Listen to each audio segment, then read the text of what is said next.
Hello बच्चों, let's see this question. तो इस क्वेश्चन में अपन को बोला है कि ये पॉसिबल है कि जो एक थर्मल न्यूट्रॉन है वो इजीली अब्सॉर्ब हो जाएगा किसी न्यूक्लियस से, जबकि अपन अगर उसको कंपेयर करें कोई अल्फा पार्टिकल या फिर किसी प्रोटॉन को एब्सॉर्ब करने की कोशिश करें, उसमें अपन को बहुत ज्यादा एनर्जी लगेगी। उसका रीजन ये दिया है कि न्यूट्रॉन जो है वो इलेक्ट्रिकली न्यूट्रल होता है और अल्फा पार्टिकल पॉजिटिवली चार्ज होता है।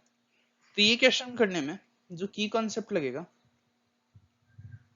जो की कॉन्सेप्ट लगेगा वो होगा रिपल्शन फोर्स। तो न्यूट्रॉन न्यूट्रल होते हैं, न्यूट्रॉन्स होते हैं वो न्यूट्रल होते हैं, और प्रोटॉन और जो अल्फा पार्टिकल होते हैं वो पॉजिटिवली चार्ज होते हैं।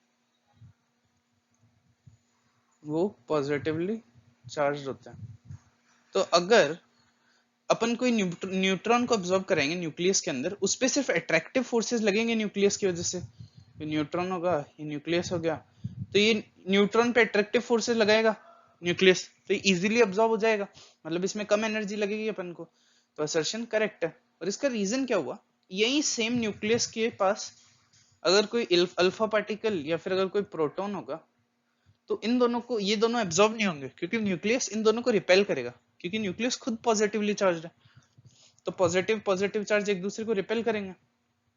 तो न्यूट्रॉन जो है वो इलेक्ट्रिकली न्यूट्रल होता है, लेकिन प्रोटॉन और अल्फा पार्टिकल पॉजिटिवली चार्ज होते हैं। ये भी करेक्ट है, और ये करेक्ट एक्सप्लेनेशन भी है असर्शन का, क्योंकि ये पॉजिटिवली चार्ज होने की वजह से ही ये लोग न्यूक्लियस को रिपेल करते हैं, और उसकी वजह से अपन को ज्यादा एनर्जी चाहिए होती है। तो इसका आंसर हो जाएगा 1, हो जाएगा both assertion and reason are correct statements and the reason is correct explanation of assertion. So the final answer is 1. Hope you understand it well. Best of luck.